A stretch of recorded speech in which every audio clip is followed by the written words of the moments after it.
तू पण इकडे इकडे. नमस्कार मंडळी, माझ्या बाजूला बघताय चंगू मंगू, म्हणजेच काय तर हा मोठा दादा आणि हा छोटा दादा. मागची रील जी आपण पोस्ट केली होती त्याच्यामध्ये आपण आपल्या गोठ्यामध्ये जे काही नंदीचं आगमन झालेलं आहे त्याच्याबद्दल व्हिडिओ बनवली होती. तर आता नंदी जो आहे तो दादा झालाय. एक 20 दिवसानंतर दुसरी पाडी म्हणजेच आपली रमा रत्नापैकी रत्ना जी आहे तिचं पहिल्यांदाच विणं झालेलं आहे, डिलिव्हरी झालेली बेसिकली. तर तिचा हा एक छोटा निरागस पाडा आपल्याकडे आलेला आहे.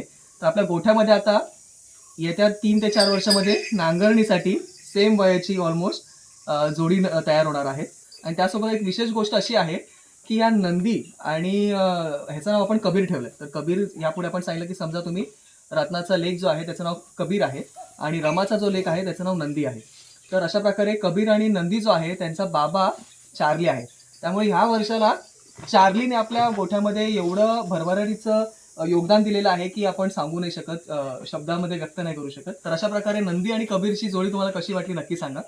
कबीर हा जरी आता 8 दिवस झाले त्याला जन्म होऊन, त्याचा रंग तुम्ही पाहू शकता थोडासा चार्ली सारखाच झालेला आहे. आणि जो आपला नंदी आहे त्याचा जो रंग आहे तो रमा आणि चार्लीचा मिक्सचरमध्ये थोडासा आपल्याला डार्क ब्राऊन पाहायला मिळत आहे.